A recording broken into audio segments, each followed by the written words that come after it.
Hi guys, this is a video answer key for our Unit 5 study guide. As you can see, you've got the topics that you should be well versed in before you take your test written at the top here. I can write expressions and equations using translating words and given word problems. I can evaluate expressions for a given value or values. I can write an expression rule for a table. I can determine if a value is a solution for an equation or inequality. I can solve one-step equations for a variable. I can show the identity property, the inverse property, the distributive property, the commutative property, and the associative property. I can write and graph inequalities.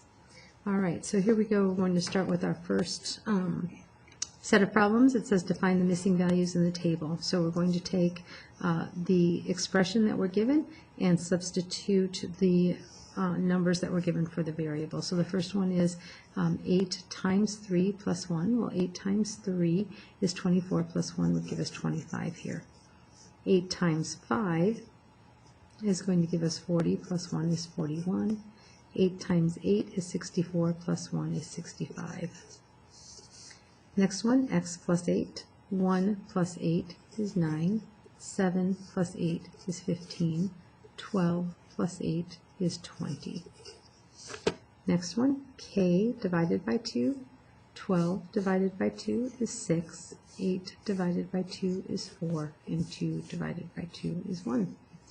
In the next section, then, we have to discern what is being done to the numbers, and we have to write the rule this time. So we have an input of 5, we get an output of 10. Well, we could add 5 plus 5, or we could multiply 5 times 2.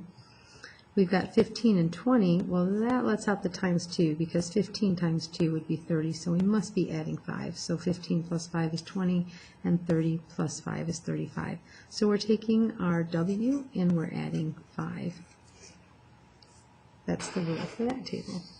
Over here we start off with 1 and we get 5. So we could be multiplying 1 times 5 to get 5. We could be adding 4. Let's see what happens with our next number.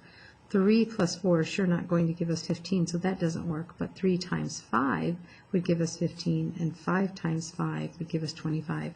Remember that we always want to write our number first, our coefficient, and then the variable second when it's a multiplication problem. So 5h is our expression there.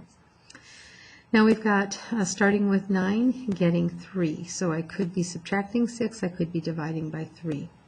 6, can't subtract 6 to get to 2, so it must be dividing by 3. 6 divided by 3 is 2, 3 divided by 3 is 1. So sure enough, we're taking G and we're dividing it by 3 to get our output there. All right.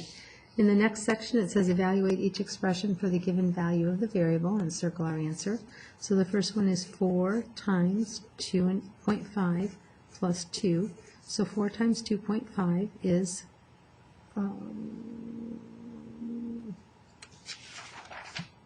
sorry about that. Let's check that out on my calculator. I thought I had that on my fingertips here. So 4 times 2.5 is going to give us 10.